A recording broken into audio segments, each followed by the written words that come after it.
Can you see me? Yes. Yeah. Excellent. So how you doing? I'm good. How are you? Good. Did you enjoy your break? You earned it. Thank you. Yes, it went by very quickly. I'll tell you that. Yeah. It was like a banana and a protein bar and texting with my wife, but it flew by like that. But is it making sense, this way of working, and watch me work with folks? Yes, I think I'm very similar to Casey in I feel like I've read all the books, and is it an action? Is it an intention? Is it all this kind of like leading up to things that I get a little paralyzed and then I make no choices, and that's not good either. Yes, yes, absolutely. And that's why one of the things I love about this way of working is that it's simple. Do you know what I mean? And it's like, it's just working with these tools in the most basic, practical way possible, right? Right. And I think without realizing, a lot of acting techniques are actually geared towards the classroom and not geared toward the actual audition and geared towards the actual work, right? Because actually, when you're on set, when you're shooting the commercial, when you're shooting the show, when you're auditioning, you have to be able to do it very quickly, Right. And you Right. can't like have the crew stop so you like do the mirror exercise, or you know what I mean, like whatever it is, we have to like boom. And So you that's, gotta ace the audition before you get to that part. So yes, yes. Well, and that's the thing too, is that, and it's a great point you brought up, Steph, is that we want to see the audition as not the gatekeeper. And many actors do that, right? They're like, instead of actually looking at the audition as the performance, the chance where I get to do my craft, I get to have fun, I get to let it rip. Even if it's pearls before swine, I get to do the thing that I love. Most actors, many actors, without being conscious of it, are sort of like begging for permission to get in. Like, I know this is kind of confusing and doesn't make sense, but can you please just give me the job? Because right. I really could do very good work. And, Trust me. Yeah, trust me. It's like, well, show me, show me. So great. And I'm really excited to work with Steph too, everybody, because she gave me some commercial sides. And the part I want to focus on about the commercial audition you sent me is the improv part, okay? Because this is the way that I think commercial auditions are becoming more and more, which they're asking us to self-tape an improv, right? Or to do the improv live. Like, a lot of my students are getting these auditions where it's like, for a minute and a half, tell us about yourself. Do you know what I mean? Or for a minute and a half, improv on this situation, right? And the trap we can make with the commercial audition, and even if it's talking about ourselves, and I know this particular audition is not, but again, the trap that actors make when improving the commercial audition is trying to be interesting, trying to be funny, trying to do all this stuff instead of just doing the one simple thing, right? And back when we used to audition live, right? I can remember, just like, if you're in a lineup with 5 actors and they're like, great, we're just going to go to each person and tell me about your weekend, or, tell me about yourself. And you can just hear people mumbling and people trying to come up with the witty thing they want to say, right? The witty story that's going to, dazzle the CD. And with this way of working, the improv, it's the same thing that you've been watching actors with the script. It doesn't matter what we say, it matters what we do. And what makes it funny, what makes it real, what makes it gripping is not the one-liner that we plug in and present and jam on your throat, but playing that action, right? And having the humor just come from really the action and not the intellect. Does that make sense? Yeah. Great. So I know these sides you sent me, so they gave a couple scenarios in the sides, right? And it seemed like and they gave some lines, and they said they wanted you to improv afterwards or improv during, but there were these different situations where you were basically telling people, like, you're making a big deal out of this. This is too fancy schmancy. What people really want is just like for example, the one the one that just comes to mind is like the gender reveal party, right? So it seemed like there was one of these little spots they ask you to improv where you're making fun, where you're you, the hero of the commercial, are at this gender reveal party telling everybody, like, this is ridiculous, nobody wants the monogram, whatever, and the frou-frou and exploding confetti. This is how you announce it. I had a girl there. It's over. We just wanted, I think sausage is the thing they keep mentioning. We should just grill sausage and chill out and, that kind of thing.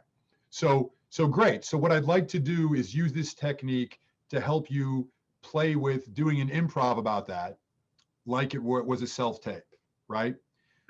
But what we're going to do is with this approach, it's like improv on top of improv, if that makes sense. So the way you watch like the first actress go from doing the improv to the end of the scene, we're going to find an action and as if for you, and we'll have you do the as if improv, and then I'll say scene, and then you'll start doing the scene improv, talking about gender reveal, talking about just grill sausage, keep it simple, but you'll still be playing that same action with the person from your as if. Does that make sense? Yes. Great. And guys, here's the thing too that I talk about a lot in class as well, which is these exercises you see me doing with folks, you can do on your own when you self-tape, right? Because you can edit it out. So you can do what we saw Casey do earlier, right? She can be with her reader and she can say, great, we're going to start the scene. But when I start, I'm just going to open my eyes and do this improv to you. And at a certain point, I'm going to go into the scene and you just roll with me, because then we can edit it out, right? So for example, if you were self-taping this, you just want to take a little pause when you switch from as if improv to the real improv, and then you can just do it. Does that make sense? Yes. Yeah, it's okay. I know it's a lot. So what I was thinking was this: do any of these make sense to you? Because with the commercial copy that again you gave me, and then wanting you to improv about this gender reveal party and what's the big deal? You guys are being too fancy. Let's just grill some sausage. Do either of these make sense? Wake someone up to the common sense truth, or get someone to snap out of it? Probably snap out of it. Great. Yeah. So can you imagine a situation with a friend that hasn't happened specifically, but you could imagine happening, and it's fun for you to imagine? That's the other thing with these as ifs, guys, which, and this I feel like is not going to be too high stakes for Steph, but even if they're high stakes, they want to be fun. With this approach, we never want to do like, Isela had a very high stakes as if, but my sense was that it was fun and cathartic for her to do. Some acting approaches were like, let's get that painful thing that you don't ever want to think about, but it makes you feel horrible, and we'll use that. That's no fun, right? And if it's not fun, it shuts me down because I don't want to think about it. So we want to do fun things. So can you imagine a friend or a family member who's just gone on about something in a really pretentious way, and you're just like, come on, dude. Do you know what I mean? Like you're trying to get them to snap out of it and drop the pretensions.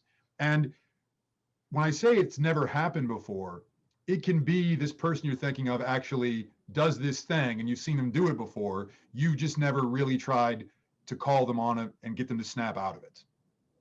Does anything come to mind? Yes. Tell me what comes to mind. My sister had like 3 weddings. Okay. Like to the same person? Same person. There was a church, there was a courthouse, and then there was the wedding. Right. So it was a lot of like, yep, here we go. Here's another activity, right. Wedding focused activity. And you never got her to, you never actually confronted her to get her to snap out of it. Oh, no. Great. So could you imagine, and sometimes as long as the imagination doesn't rebel, guys, and we have to play around, it's different for everybody, but as long as the imagination doesn't rebel, we can time travel a bit, right? So can you imagine like it's what sounds like it was a wedding month for you guys. It sounds like it was just like a wedding season, you know what I mean? Like fall of 18, marriage. Can you imagine like you're with your sister and she's talking about like this 4th thing she's come up for, where they kind of want to redo it for people that couldn't make it and kind of recreate it. And you're just trying to get her to snap out of it. Okay. Could you imagine that? Yeah. Great. So just like we see with the other ladies, I'm gonna take you through this, and all you have to do is just follow my lead. Okay? Great. So close your eyes and be there with your sister. Specific environment, wherever you're at, coffee shop, her place, your place, park, wherever. And she's talking about this fourth version of the wedding that she thinks that she needs to do, and talking about it very seriously, without any, at least not leading, not acting like she doesn't know really how ridiculous this all is. And so you watch her go on, and you just decide enough's enough. And in your mind, watch yourself try to get her to snap out of it. She's just looking at you, but how is she looking at you? And what would she look like if she really snapped out of it, if you saw like the reality come in? But you're not seeing that, so you have to keep going.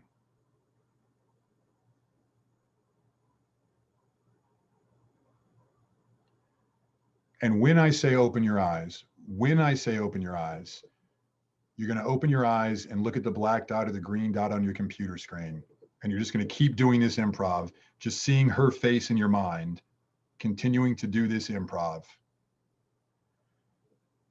And when I say scene, you just want to then go to the improv about the gender reveal party, and still seeing your sister in your mind and doing it all to her, and just talking about the ridiculousness of this gender reveal party for 30, 40 seconds. Okay?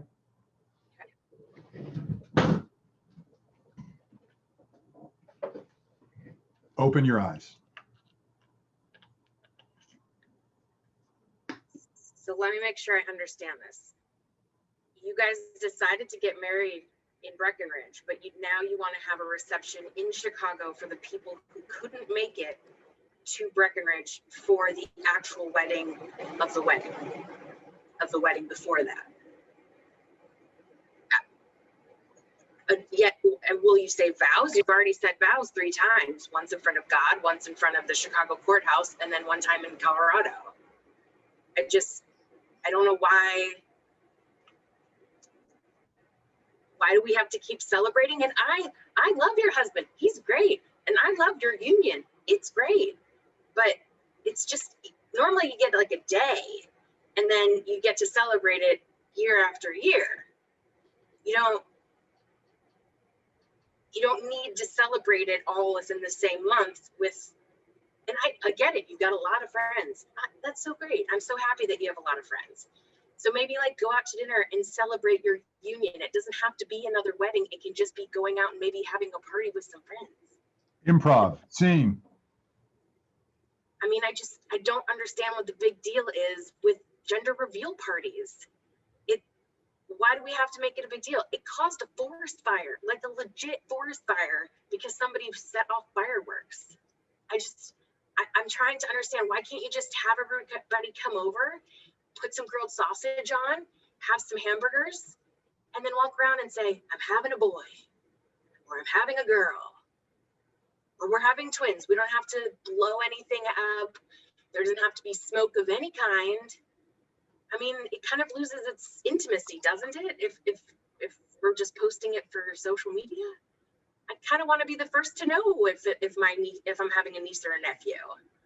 Is that weird? I don't know. Why can't we just talk? Why can't you just tell people? Why can't we just keep it simple?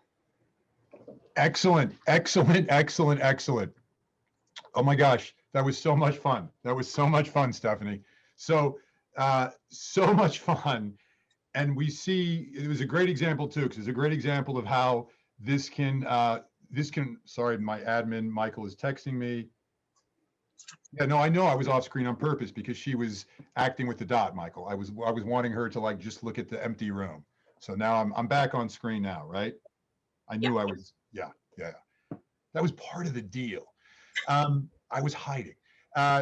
so it was so funny and so real, you know, and we didn't get to do kind of a before and after thing, because I didn't just have you do the, you know, do the improv, but I'm sure you could feel it, right? And the trap that so many actors are going to do. So again, guys, just so you know, her commercial copy was like, and I don't know if the product is sausages or what the product is, but there were all these like pretentious events that they want the hero of the spot to interrupt and go like, what are you guys doing? This should be simpler. Just grill sausages, just, you know, have a good time. What do you do?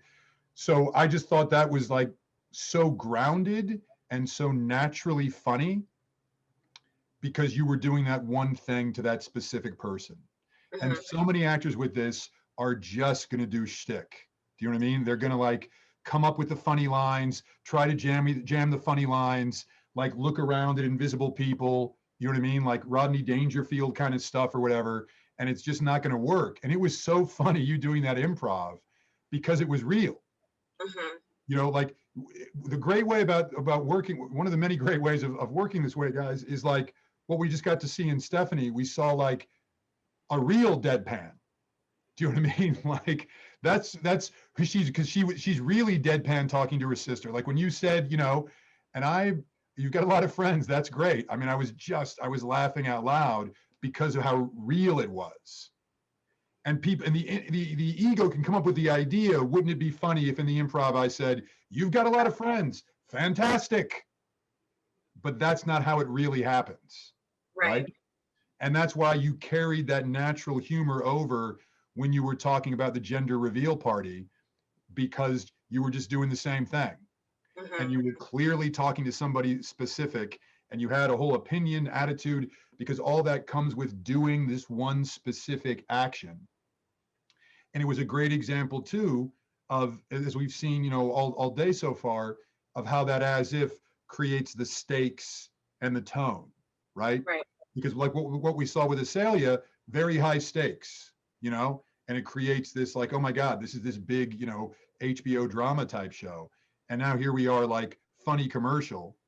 And so picking your sister, who I take it you have like obviously a loving, playful relationship with, and there's some, and that kind of, and I have a brother, so I relate to that, like, are you shitting me sort of like humor we have with our siblings. It just works so well for this spot. And you see, you know, how when we do that improv on the improv, how well that works, and it becomes real improv, right? Meaning it's really happening and we're really doing it the way that we would do it, instead of being like, which doesn't work for commercials, like the Groundlings kind of improv. Right. Because that's why a lot of people who are great at Groundlings and great at sketch are like, why am I not booking commercials?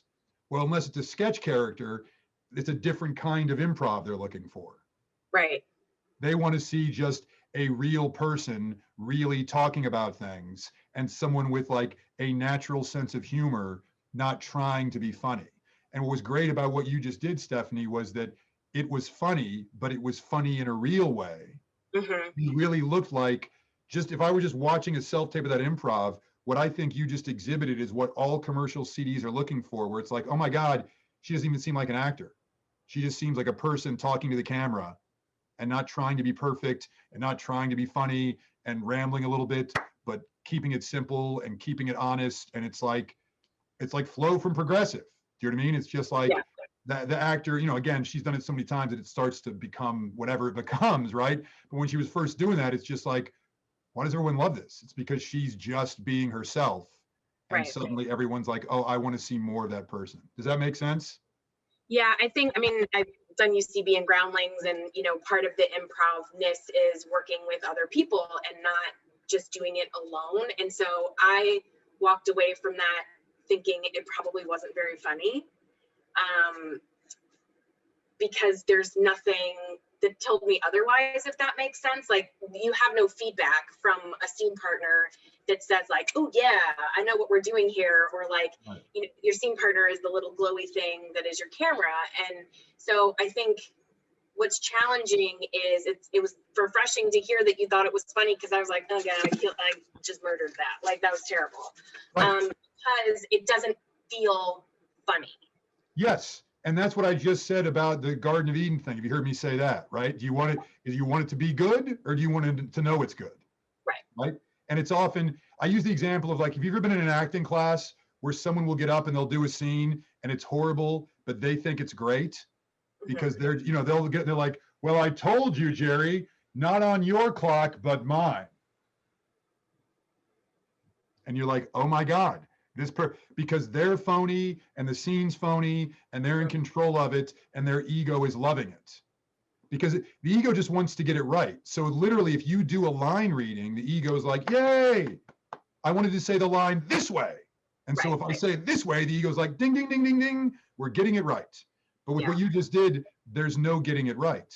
And if you notice, you had the same reaction that Casey had, right? You could tell when she finished, she was just like almost wanting to put a blanket over herself. Do you know what I mean? It was like, oh my God, what just happened? But we're all watching it. We're like, oh my God, that was like watching a TV star. And you seem to be like a real comedian, like a truly funny person who gets paid to be funny, and they're being just natural and totally professional, and it's real. And that is the price of working this way, which is we don't have the thing to hang on to. Right. So what I say is, like, when you're self-taping, if you have a reader, right? I say with this way of working, we only do like 3 or 4 takes. And if we have a reader, a friend who's the reader, let them pick. Which one do you think is the most honest? And we go with that. And if we don't have a reader, send it to a friend before you send it and go, here are these 3 takes. Which do you think is the most honest and grounded? And I've even had some of my control. What's that? What about my control? Exactly. That's why, like, the ego, like the wicked witch and the will just like be screaming when you do this. I've even had some of my students, and I'm not sure I could do this, but I've had some of my students have developed the practice of they do 3 or 4 takes and they don't look at any of them. And they have their friend go, you tell me which one, and that's the one that I'll send. Because we don't see the truth. We literally hallucinate. It's like the thing with headshots. We all know that horrible experience of, like, you take your headshots, you give them to your agent, your manager, you give them to your spouse, your friends, and by the end of the process, you're just horrified because why did nobody pick my sexy pick? Like, my favorite pick, nobody picked. And then you're confronted with, either you can make the mistake of using your sexy pick that no one picked but you as your main headshot, or trusting that that must not be my sexy pick. Right. Because no one picked it. So I have some old belief that tells me, you know what I mean? Like, looks sexy, and it just doesn't. So it can be the same thing with watching ourselves, right? So that's why in class, we never record in class. We don't watch ourselves. And I encourage actors to watch yourself less and trust more. Do you know what I mean? So when people are in class, when they week in and week out, getting people to reflect back, like, that was so honest, that was so grounded. It's like, okay, then I'm just going to trust that vulnerable, what the fuck sense more and more, and keep letting it rip. Yeah.